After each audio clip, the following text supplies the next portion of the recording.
여러분, 우리가 매일 쓰는 소프트웨어 있잖아요. 그 안에 정확히 뭐가 들어있는지 혹시 생각해 보셨어요? 오늘은 바로 그 비밀을 파헤쳐 볼 건데요. 바로 소프트웨어의 성분표에 대한 이야기입니다. 자, 그럼 한번 시작해 볼까요? 네, 맞아요. 소프트웨어 얘기를 하는데 웬 그래놀라 바냐고요? 좀 뜬금없죠? 근데 조금만 들어보시면 아! 하고 무릎을 탁 치실 겁니다. 이게 정말 완벽한 비유거든요. 자, 첫 번째 섹션입니다. 그래놀라 바의 공급망. 우선 이 맛있는 그래놀라 바가 어떻게 우리 손에 들어오는지 그 과정부터 한번 따라가 보죠. 과정은 아주 간단해 보이죠? 농장에서 재료를 받고 공장에서 뚝딱 조립해서 가게에서 판매하는 겁니다. 뭐 아주 직관적이잖아요. 근데 여기서부터가 정말 재밌어집니다. 재료의 종류를 한번 볼게요. 소금이나 꿀처럼 더 이상 쪼갤 수 없는 말 그대로 원자 부품 같은 게 있고요. 반면에 미리 가공된 귀리나 캐러멜처럼 그 자체로도 이미 여러 재료가 섞여서 만들어진 복합 부품이란 게 있어요. 바로 이 복합 부품, 여기에 오늘의 핵심 비밀이 숨어 있습니다. 자, 그럼 두 번째 섹션, 숨겨진 위험한 재료. 이제 슬슬 이야기에 문제가 생기기 시작합니다. 만약에 말이죠, 이 공급망이 투명하지 않다면 과연 어떤 일이 벌어질까요? 그러니까 복합 부품 안에 뭐가 들었는지 내가 전혀 모를 때 어떤 일이 벌어질 수 있을까요? 제가 그래놀라 바를 만드는데 납품받은 귀리 가공품 안에 뭐가 들었는지 그냥 맛있는 귀리라고만 알고 있는 거예요. 정확한 성분은 모르고요. 그런데 알고 보니 제가 납품받은 그 귀리 가공품에 글쎄 땅콩이 섞여 있었던 겁니다. 와, 저는 전혀 몰랐죠. 제 원래 레시피에는 땅콩이 아예 없었으니까요. 자, 그래서 이게 뭐가 문제냐고요? 핵심은 이겁니다. 이 숨겨진 땅콩 딱 하나 때문에 땅콩 알레르기가 있는 누군가는 생명이 위험해질 수도 있는 거고요. 제 그래놀라바 사업은 순식간에 신뢰를 잃고 망해버릴 수도 있습니다.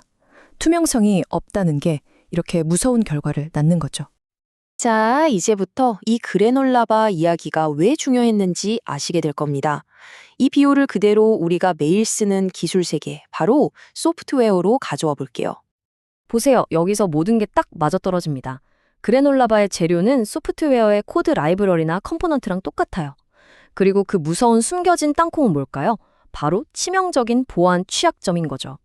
땅콩 알레르기 반응은 소프트웨어 세계에선 사이버 공격이나 시스템 장애로 나타납니다. 그럼 이 모든 문제를 해결해줄 그 성분표는 그게 바로 오늘 우리가 이야기할 소프트웨어 자재 명세서, 줄여서 SBOM이라고 부르는 겁니다. 자, 이제 판돈을 확 키워보죠. 그냥 간식 얘기가 아닙니다. 이제는 사람의 목숨이 달린 병원 장비 이야기로 넘어가 보겠습니다. 훨씬 심각해지죠. 병원에 가면 흔히 볼 수 있는 이 수액 펌프를 한번 생각해 보세요. 이 기기 안에는요, 수많은 소프트웨어 부품들이 들어가 있어요. 마치 여러 복합 부품으로 만들어진 그래놀라바처럼 말이죠. 정말 끔찍한 말이죠. 이 기기에 들어간 어떤 소프트웨어 부품에 숨겨진 땅콩, 즉 보안 취약점이 딱 하나라도 있다면 누군가 이걸 원격으로 조작해서 3시간에 걸쳐 투여될 약물이 30초 만에 주입되어 사망에 이를 수 있습니다. 환자의 목숨이 말 그대로 경각에 달리는 겁니다. 자, 이게 바로 현실적인 문제입니다. 전 세계적으로 새로운 사이버 위협이 빵 터졌을 때 수만 개의 의료 장비를 가진 대형 병원은 대체 어떤 장비에 문제가 있는지 어떻게 바로 알 수 있을까요? 일일이 다 뜯어볼 수도 없고요. 바로 이 복잡하고 정말 위험천만한 문제에 대한 해결책이 여기 있습니다. 소프트웨어 자재 명세서 SBOM. 이건 말 그대로 소프트웨어의 성분표입니다. 이 소프트웨어가 어떤 코드 라이브러리, 어떤 오픈소스, 어떤 자잘한 부품들로 만들어졌는지 아주 상세하게, 그것도 기계가 읽을 수 있는 형태로 기록한 목록이죠. 생각해보세요. 예전에는 SBOM이 없었으니까 병원은 새로운 취약점이 터질 때마다 제조사에 일일이 전화를 돌려야 했어요. 혹시 당신네 제품에 이 문제의 부품이 쓰였나요? 이 간단한 질문에 대한 답을 얻는 데만 몇 주, 심하면 몇 달이 걸렸습니다. 그동안 환자들은 위험에 고스란히 노출되는 거죠. 하지만 SBOM이 있다면요, 이 모든 혼란과 위험은 그냥 사라집니다. 위험을 찾아내는데 걸리는 시간은 이제 몇 주가 아니라 바로 단 몇 주입니다. SBO임이 있으면 우리 병원의 장비 2만 개 중에 이 취약점의 영향을 받는 게 있나? 이 질문에 답하는데 단 몇 초밖에 안 걸린다는 거예요. 몇 주가 걸리던 일이 몇 초로 줄어든다. 이게 바로 SBOM이 가져온 혁신입니다. 엄청나죠? 자, 그럼 이 SBO이라는 게 도대체 실제로 어떻게 생겼는지 눈으로 한번 직접 보시는 게 좋겠죠? 개념을 좀 더 구체적으로 만들어 드릴게요. 예를 들어서 SPDX라는 표준 형식이 있어요. 복잡해 보이지만 자세히 보면 식품 성분표처럼 구성요소 이름, 버전, 공급자 같은 정보가 쭉 나열돼 있는 겁니다. 제일 중요한 건 이게 사람이 아니라 기계가 바로 읽고 분석할 수 있는 표준 형식이라는 점이에요. 시드라는 또 다른 표준도 있고요. 보이는 방식은 조금 다르지만 결국 소프트웨어의 DNA를 투명하게 보여준다는 핵심 목표는 완전히 똑같습니다.